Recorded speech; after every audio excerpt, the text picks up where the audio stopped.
Hello, you amazing friends. I trust you well and hope life is good. And happy Friday out there. I just want to say we're so honored to have Kim Araman from Dubai with us. Round of applause, Kim. How are you tonight? I'm doing great, Ed. What about you?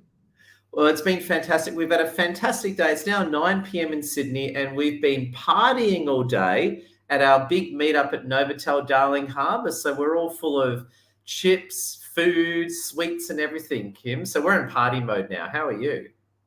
Doing great. It's not 9 p.m., it's 2 p.m. So there is a bit of time difference. I just actually finished my lunch a minute ago. But all good. We still have beautiful weather in Dubai for another month, hopefully, at least. And then it starts getting hotter, but we're still enjoying the weather at the moment. Wow, well, and thanks again for joining us. And just to our fans, if you're here watching now, please smash that like, share, and comment. Reach out to Kim Araman. Now, Kim, I was going to ask you, right? Now, I know just a few months ago you were busy getting ready for the great wave. So you're pumping out all these posts talking about the great wave of recruitment. What's career and working life right now like in the Gulf, and what are you seeing out there? I think the Gulf, actually, we're lucky to be in the Gulf in a sense that things are moving so fast here between UAE, between Saudi, Kuwait, all of the Gulf region. There is a lot of movement happening, a lot of development happening in a good way. I think it's one of the region where there is much more development, I would say, other than versus Europe and the States, where it's a bit more, I would say, challenging at the moment, especially with the financial situation, the financial crisis. Obviously, the financial crisis is something you feel across the world, obviously, but you just feel it a little bit less in the region that we are in because there is also more focus. So you have a lot of influx from immigration, from tourism, from focus projects, and that's really helping the economy and the market, I would say, and the demand to be able to boost actually. So whoever is trying to apply or is based in the Gulf and applying in the Gulf, there I would say in a better sweet spot than other people for sure. Yeah, it's funny, and I was again. I don't mean to get political, but I'm saying this positively. Like, I mean, I come from, even though I'm in Australia, I come from an Arabic background, right, myself, and I'm a huge fan of Sheikh Mohammed, right. So I've always been a diehard Sheikh Mohammed groupie, right, and I know I get the impression that the Gulf leadership, they're smart leaders. They seem to know what they're doing. They seem to yes, they've gotten in trouble before, but they seem to really be savvy when it comes to economy now. I think Sheikh Mohammed and his friends are doing a great job. 100%. I think, I mean, one of the things we also have is good is that obviously Sheikh Mohammed is known as being also a visionary, not just in the region, but obviously it transcends in terms of borders, in terms of everything. And I think it's just not showing that he's a visionary, but actually putting, I would say action into place in terms of things, not just putting words out, right? Because he actually showcased that he's not just a visionary; he makes things happen, and he has a beautiful actually he has a beautiful quote that is his own personal quote, which I absolutely love. I found it very inspirational. I always highlight it to a few of my clients as well. I think it was something around like in the end, like when you're I don't want to say it exactly what it is, but it's like something when in the start of a finish line or in the race to the finish line, there is no end. Like as in like I think it's something around that where it says that anything is possible. And even if you think something is not possible, that means you haven't thought about it in the right way or you haven't found a way to still make it happen. And I think we have all beautiful examples around us of people outside of the Gulf even doing that and materializing that and just making it happen for yourself.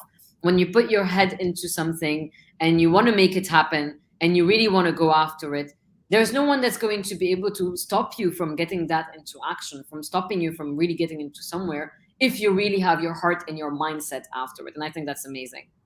Oh, and I love it. And I think that's it. I think it's that, how can I say it? His Arabian visionary status has been, it's something that's really hedged the Gulf. I noticed that whenever the world, Australia's the same too, whenever the world seems to go kaput, Australia and seems to do very well too, right? And no, I think it's incredible. And I was going to ask you, what are the jobs like? So I know you had a huge employment wave, things have been kicking butt there. What's it like now? Are you getting a lot of people coming in? What are some of the more exact job and career trends you're seeing, Kim? Yeah, I think it's a great question. So there's been a lot of improvements, I would say, of like peaks, not necessarily improvement, but peaks over the end of last year up until middle of this year, which is amazing because there's like so many opportunities out there, and good opportunities, not just not so good opportunities in the market. I work with a lot of people, and it's been, I'm gonna knock on wood, it's been I would say it's been like progressing from, I would say, October, November last year up until now, and it's still not showing signs of regression, but actually it seems like it's progressing, and it's going into more progression, and I don't expect it to be slowing down anytime soon. I know we have the financial crisis going on, but there is still a lot of recruitment happening. It's just we need to know where these recruitments are happening, looking at the right places, looking at the right spot, making sure you make the right, you have the right strategies in place to be able to stand out. And you just want to be positioned against these opportunities to be able to have that. But definitely there is a lot of market, a lot of improvement in the region for sure. And I was going to ask you, is there, like, with the job growth, is there any particular industries or sectors that are really standing out to you right now? Yes and no, because there is obviously, so fintech took a bit of a growth, I would say, over the past year or so, but I wouldn't necessarily say that there is one industry taking over the other in terms of things, because you can see that the recruitment and the growth is happening across, which is great to see and great to see as an improvement, but not necessarily in one industry. What we've learned as well is that there is no one industry fits all. We thought that tech was the industry we wanted to go into, right? 10 years ago, look what happened to tech. We thought finance and banking was the industry we wanted to go into 20, 30 years ago. Look what happened with that. We thought consultancy was the way to go. We don't know what happens with that, right? Like, you don't know what happens to an industry per se. And I don't think there is an industry that booms more than the other. Yes, of course, digital is here to stay. Yes, of course, there are AI and robotic things that are coming into play, which are challenging some of the professions that we have, some of the industries that we have. But that's not to say that with that, there is not more jobs that are created. We let go of the traditional jobs, but we create more jobs on digital. We create more jobs on what's important for people to get. And that's where we need to look at the opportunity. So I would say it's not a particular industry. It's about understanding, for people that are in the audience today and listening to us, don't try to go after an industry because you think it has more growth or more opportunity than other industries. Understand, what do you really want, what really fulfills you in terms of job, and then the industry comes after, because that's what will matter. It's about why you want to do what you're doing. What's the passion that fulfills you behind doing that job? That's what you're going to go after, regardless of if it's in tech, if it's in finance, if you want to go into medicine, into healthcare. Healthcare, of course, is also booming at the moment, but it's not to say that it's not going to stagnate versus COVID in a couple of years ago. No one has, unfortunately, a crystal ball to tell you what's going to happen. Even I don't. And there are, of course, speculations in terms of this is what's going to trend, this is what's going to trend, but for how long? Might be 6 months, might be a year, and then things change and shift over time. So it's really important to understand what does our heart tells us that we want to do, and focus and follow that. And that's where you're going to be able to see that progression coming through. Oh, well said. I just want to check in with our fans for the moment. Big thank you if you're watching on Facebook, LinkedIn, or YouTube. Please smash that like, share, and comment. And make sure you connect with myself and Kim Araman especially. Big thank you to Saiful, Curtis, Taki, Frank, Amadu. I can't read all your comments, so if I've missed you, my apologies, but we love you and thank you for coming in. And I want to ask you as well, Kim, and this is something that even I think about, because a bit of trivia for you, right? The running joke that I make is, Kim Araman, you're the coach that I needed 25 years ago. So in other words, 25 years ago, I needed you, right? So obviously we're a generation out, like I'm a lot older than Kim, but basically... Not really, but I probably wouldn't have been able to help you at that stage. But you're the coach I needed 25 years ago, because I actually I'm a business owner now, but I needed a lot of career help then. So I love what you're saying. And I was going to ask you as well, Kim, right? I was going to ask you, this is one of the big things, even to this day, that I think about, right? What, with Dubai, right? We hear about Dubai. I love Dubai, coming from an Arabic background myself. Just talking high level for them, what are some of the top reasons to move to Dubai these days? So we hear about it. We hear about you don't pay any taxes. The place is awesome. It's like a holiday. I want to hear it from a job seeker point of view. What are some of the big perks of Dubai and the United Arab Emirates right now? I think there are so many, but like focusing on a few. I'm not saying the place is perfect. No place in the world is perfect, right? It's all about perception at the end of the day. But I think what's amazing about Dubai is, number one, career progression. Mm. The way you progress in terms of career in the UAE is faster than any other country, I would say, that I've seen so far. Same with the Gulf. I wouldn't just say UAE, but Dubai and Saudi, like your career progression is just so much faster than anywhere else. Like you would start, even if you started at an entry level, you would just probably progress. Of course, this is given you have to show performance and everything, but when you show good results and everything, you would really accelerate very fast to a high senior level role. Whereas in other countries, you probably take like, I don't know, 10, 15, 20 years to get to the same level. You probably would be able to get in half that time, if not less, in Dubai. That's one And of the biggest advantage. Because And I agree with you because I got a lot of clients and friends in Dubai, and everyone gets promoted so quickly in Dubai. Like I would say it's at least 3 times the speed of any other civilization. exactly, 100%. Why? Why is that? Why? I mean, we know it happened. Why do people get promoted and succeed so quickly in Dubai compared to say Europe or even Australia or United States? I think because here there is just so much more movement. Like it's like a country that's still booming. It's like there is so much more progression, faster than other countries that have been there for much longer. Remember that Dubai is still the UAE, I would say, is a country that's still relatively young. It's like 50-year-old. 50 is nothing. Like, Mm. Australia, all of these countries have much more in terms of heritage. Whereas Dubai is just starting to bloom. And obviously, you went from a place where 50 years ago you were a desert, and it just started booming, I would say, over the last, 20 years, where it started getting more popular and getting all of that talent that you get from other regions. So also, you attract top talents and you want to be able to retain them. For you to be able to retain them, Mm. you have to give them that career progression. You have to give them that salary that you won't get anywhere else. You have to give them that tax evasion that you won't get anywhere else. You have to give them all these perks so people would want to stay as well in a country where they would enjoy it. Oh, brilliant. Now, I was going to ask you as well, and I mean, you're one of UAE's hottest career coaches, and congratulations. And also, you made LinkedIn Top Voice. Wow.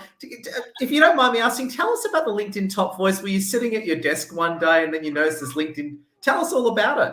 Exactly that, actually. Well, I didn't even know there was something as a LinkedIn top voice. I knew that I think I knew that there was something about, job seekers, whatnot. Obviously there are articles that base yourself on things on LinkedIn, which I was able to get before, but I didn't know about LinkedIn top voice. I know it's not something that's new. It existed already a Yeah. couple of years back. But I got a message one day from the amazing team on LinkedIn who just reached out to me, saying that, I've done some amazing, amazing achievements and everything, and they'd love to give me a LinkedIn Top Voice badge, and they'd love to have me on the LinkedIn Live. And obviously, I wasn't going to say no. I Yeah. was obviously very, very happy with it because that's also a personal achievement of mine in terms of things. Like I started on LinkedIn less than a couple of years back, where I barely had, I was also a regular corporate employee in terms of things, right? Super happy in my job and everything, but I was just a regular corporate employee. So for me to go from that, not posting every day, building my audience as we were doing together, also Ed, in terms of building my profile, building my networking and everything. It's amazing to see what you can do with LinkedIn in terms of things. It's really amazing. A funny part is as well, I met one of the first person I connected with from a networking perspective on LinkedIn when I first started, right after COVID times and everything. And this person was based in Saudi. And he was working in an ex company I used to work with, and we connected and we clicked very fast in terms of things. And we were always in touch on LinkedIn and everything, but we never met physically. And I actually did a podcast with him. So his name is Ahmed Khalid. If anyone is into podcasting, I highly recommend also following him. You would also love him, Ed, in terms of podcasting. You'll really connect with him. And he does amazing podcasting and everything. And we had our actually physical podcast, which was virtual for you, but physical for us a couple of weeks back. And it was just amazing to see that, you take that relationship that you built on the virtual background, where we just built that relationship for ourselves, and to take it physically and to kind of meet someone. And that's just the power of what LinkedIn can do. Wow. And I was going to ask you as well. I mean, you help people get jobs in the golf, right? You do it amazing. And I know that you do it very quickly. So, you've got an amazing reputation of helping people get placed within months, right? Yeah. Tell us all about it. Can you just tell us generally, how do you help people get placed, and what are some tips you give to job seekers coming into the golf? 100%. I don't do recruitment because I think that's also a bit of the confusion sometimes that happens between what's a career coach, what's a recruiter. So I don't find the job for you.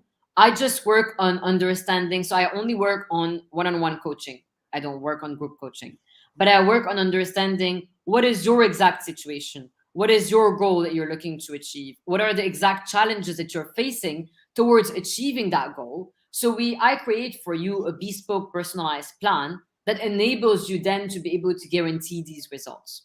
And of course, it's the same as when you buy a product. So the same way a person wants to invest in a career coach, I also filter my clients just to make sure that they're people that are committed, willing to do the work. Because if not, I can't drive the car for you. You need to be able to drive it yourself. I'm the co-pilot, and I will guide you to get there faster, to get there with better results. But I can't just push on the pedal for you. And that's where also I filter to make sure these people are committed, they're willing to do the work, and they want to do the work to be able to achieve that goal. And when you have two people that collide together and they're both committed, there is no reason why results won't happen. Wow, wow. So I was going to say, so again, I know, of course, people have to hire you, and I'm not asking for the complete, rabbit. How do you get the rabbit out of the bag or put the rabbit in the bag? But what are some of the things that you encourage people to do? What are some of your top recommendations that you'd say to people to maximize their career and job success in Dubai and the UAE? Nothing goes around personalization. Mm. We all want to feel special. It's not any different for companies hiring you and people hiring you. They don't want to feel like, you're taking the job because the job is available and you don't just have another option because they're the only option that you've got. They want to feel like they're the option that whether you had it or not, you would want to chase after. It's the same thing.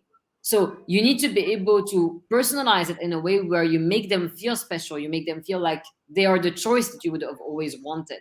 So it's not about hand sending out that generic template of a resume or just applying on LinkedIn or just doing this or just doing that.